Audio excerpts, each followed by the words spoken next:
يا الله، السلام عليكم ورحمة الله وبركاته. حضرتك صبحي أستاذ عبد الله. أنا شيعي 12، أساعد وياك بخصوص كلام أمنا عائشة بخصوص يعني تخرج نفسها من آية التطهير. بس وقفتي تصرخي له. اشمل. يعني شوف إذا طيب بما أنك أصولي 12، أي رواية أتكلم بها وتقول لي أعرضها على كلام الله وما أعرف شنو، هاي قبل قصدك جيد؟ شلون؟ أي يعني أنت الآن أنت قلت لي أنك أصولي 12 صح؟ إي. يعني ما راح تتحول الصرخي بعدين؟ أنا أتحدث وياك برواية البخاري. أمنا عائشة تقول: ما أنزل الله فينا شيئا من وين القرآن. تلتزم بكتبك بحيث من تحاور، مو أي رواية ما تعجبك تضربها بالحائط؟ الرواية اللي تخالف القرآن نضرب بها عرض الجدار، واللي تخالف الأخلاق. الآن طيب عندك الآن القدرة شوف بأن الرواية، تحاورني بس بكلام اسمعني أمنا الرواية اللي عائشة: بس ما افهمني. أنزل الله فينا شيئا من القرآن. ابشر ابشر ابشر، الرواية يلا اللي اجيب تفضل. لك اياها مو انت تعرضها، اذا تقول لي الصرخي عرضها او احد علمائك عرضها على القرآن وضرب بها بعرض الحائط انا اسلم لك. اما انت استاذ زين، عبد هسه خلينا الله، نجي لها. طيب بس يلا ثواني نجي لهاي حتى الرواية. اسس الموضوع. اما تجي انت ها. استاذ اي. عبد الله بحياتك ما داخل للحوزة يوم واحد وتقول لي والله انا عرضتها، ها لا هنا انا ما راح اسلم لك. متفقين؟ علما الله سبحانه وتعالى انطاني عقل، يعني الرواية اذا تخالف الاخلاق والله انتظر المرجع يقول لي ها توافق او ما توافق، او اذا تخالف القرآن انتظر المرجع والله يقول لي توافق او ما توافق. يعني ينتظروك اي. انت استاذ عبد الله تجي شو تعرف كلامهم؟ والله عرض على القرآن. مثلا تجي رواية تقول ان النبي يبول واقفا امام الناس او يتعرى امام الناس، اضرب بها عرض الجدار. او تجي رواية ان نساء النبي يكلمن الفاجر، اضرب بها عرض الجدار، لان هذا جاء في البخاري فارفضهن. الان تحاورني بقول عائشة: ما انزل الله فينا شيئا من القرآن، التي نفت شمولها بآية التطهير ابشر واخرجت ابيها من صعوة الغار. عندك ابشر الاستطاعة؟ ابشر. اقرأ لي الرواية بداية في ورقم كتاب صحيح البخاري الجزء رقم السادس الحديث صفحة الثالث. 133. اسمعني رقم الرواية ايش قد انا اعرفها طبعا الرواية لما اجى. خل اقرا لك لا على اليمن لما نجوا هاي رقم الروايه رقم الرواية 4827. بس ثواني ثواني. بخاري 4827. اي نعم تفضل. الله يبارك فيك. يوسف بن ماهك قال: كان مروان على الحجاز، استعمله معاوية فخطب، فجعل يذكر يزيد بن معاوية لكي يبايع له بعد أبيه، فقال له عبد الرحمن بن أبي بكر: شيئا. ما هو الشيء؟ لا ندري. فقال، هذا البخاري يقول، فقال مباشرة: شيئا ما نعرف شنو هذا الشيء، خذوه. فدخل بيت عائشة فلن يقدروا. فقال مروان، قال وجه الكلام لابن أبي بكر عبد الرحمن: إن هذا الذي أنزل الله فيه والذي قال لوالديه أف لكما أتعدانني. فقالت عائشة من وراء الحجاب: ما أنزل الله فينا شيئا من القرآن إلا أن الله أنزل عذري، يعني نفت شمولها بآية التطهير وخرجت أبيها من صحبة الغار. هذا اللي جاء فيه البخاري. هل صدقت أمنا عائشة أو كذب وافترى عليها البخاري؟ تفضل. أم كذب ودلس البخاري؟ أي تفضل، أحسنت. لا نقول إنها صدقت رضي الله عنها وأرضاها. يعني خرجت من آية التطهير. لا لم تخرج. تفضل اثبت لي ذلك. نعم نقول أن أم المؤمنين صادقة، لم تنزل آية خاصة بها إلا آية العذر، أما آية التطهير فهي ليست خاصة بها. بل أنا عندي حديث زيد بن أرقم رضي الله عنه وأرضاه إنه آية التطهير نزلت في النساء كلهن وليس فقط في النساء، وإنما آل علي وآل العباس وغيرهم هؤلاء كلهم آية التطهير نزلت بهم. نعم. أول نقطة، أنت قلت إن عائشة قالت ما نزل بها شيء خاص، يعني خاص بعائشة.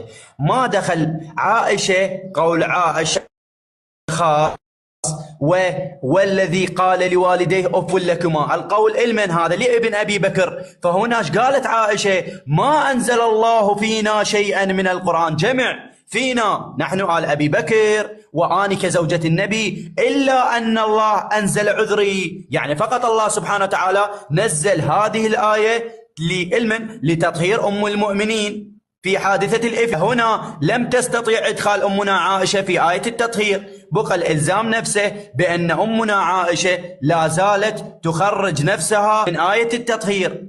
جمع هنا القضية قضية عبد الرحمن بنفسها بآل أبي بكر، ما أنزل الله فينا، جمع نحن آل أبي بكر وآني كزوجة النبي، فقط آية واحدة نزلت بي، ما هي؟ تطهير أم المؤمنين عائشة.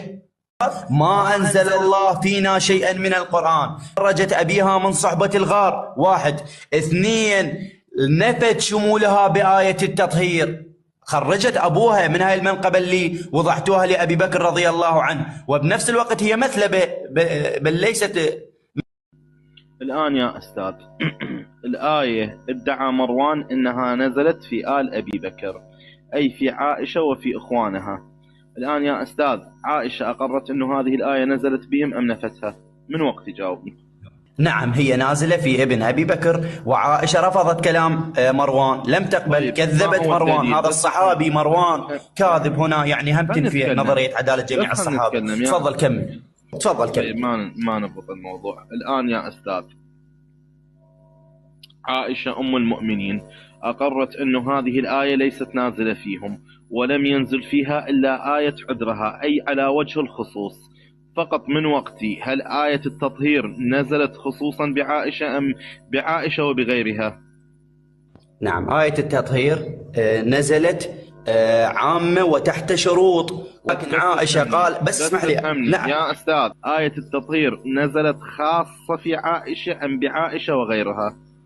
نزلت عامة وخرجت نفسها من هذه الآية أمنا عائشة، لأنها قالت ما أنزل الله فينا شيئا من القرآن. ثواني من علماء أهل السنة فهم هذا الفهم وقال أن أم المؤمنين خرجت نفسها؟ البخاري الذي قال. ماذا قال؟ بالله تفضل انطيني العلماء من قرأوا هاي الرواية فهموا نفس فهمك ممكن؟ اي خلي اقرا. هذا العالم البخاري عالم قال ما انزل الله فينا شيئا من القرآن الا ان الله انزل عذري، فهذا البخاري هل صدق او كذب امامك؟ طيب يا استاذ انا مسلم لك ما نزل بوجه الخصوص الا هذه الآية. انت منين جبت الخصوصية؟ طيب بس افهمني يا استاذ، آية العذر نزلت في ام المؤمنين خاصة. ما جيد، انت منين جبت الخصوصية هاي؟ انت قلت يا عمي خلنا العفو تفضل. ثواني. آية العذر اللي نزلت في الإفك نزلت في أم المؤمنين لأنه القصة كانت تخصها. آية التطهير هل قال أهل السنة أنها نزلت فقط في أم المؤمنين عائشة أم نزلت وحددت هنالك أكثر من زوجات النبي؟ يعني مو فقط زوجات النبي وإنما شملت آية التطهير أكثر من زوجات النبي. شكرا لك. نعم ليس العلماء، الله هو الذي عمم وقال يا نساء النبي، ولكن تحت شروط، إن التزمتن بهاي يعني بهاي الشروط فأنتن مطهرات. هذا هو الآية، بس اقراها كلها مو. يا نساء النبي لستن كأحد من النساء، إذن عام.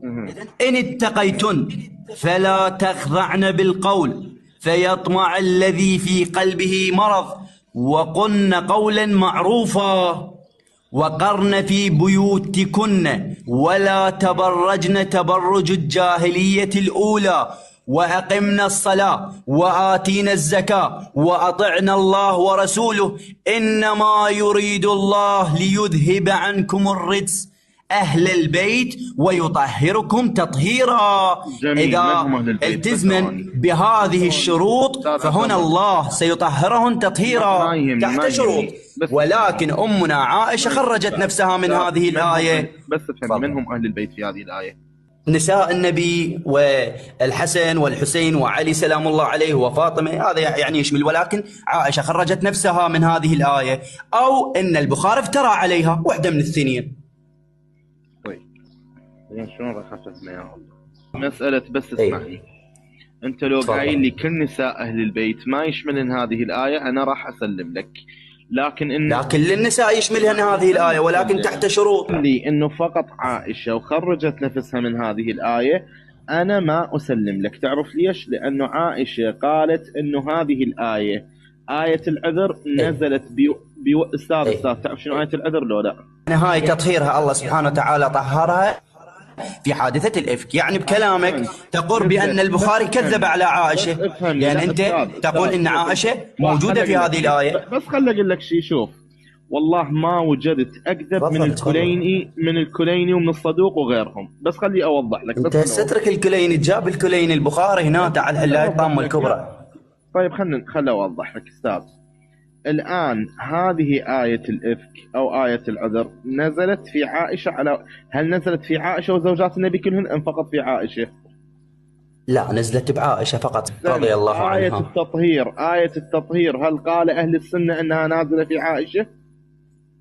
لا، هي الآية عامة، ولكن عائشة خرجت نفسها منها، أو أن البخاري كذب على عائشة. ثواني ما هو الدليل أنها خرجت نفسها؟ يعني قالت أنا أخرج من هذه الآية. الدليل هو ما أنزل الله فينا شيئا من القرآن إلا أن الله أنزل عذري من القرآن كامل من الدفة إلى الدفة. تقول عائشة فينا جمع، لا نحن آل أبي بكر، آني كزوجة النبي أبيها خرجت أبيها من صحبة الغار، وخرجت نفسها من آية التطهير، وخرجت نفسها من قوله سبحانه وتعالى النبي أولى بالمؤمنين من أنفسهم وأزواجه أمهاتهم.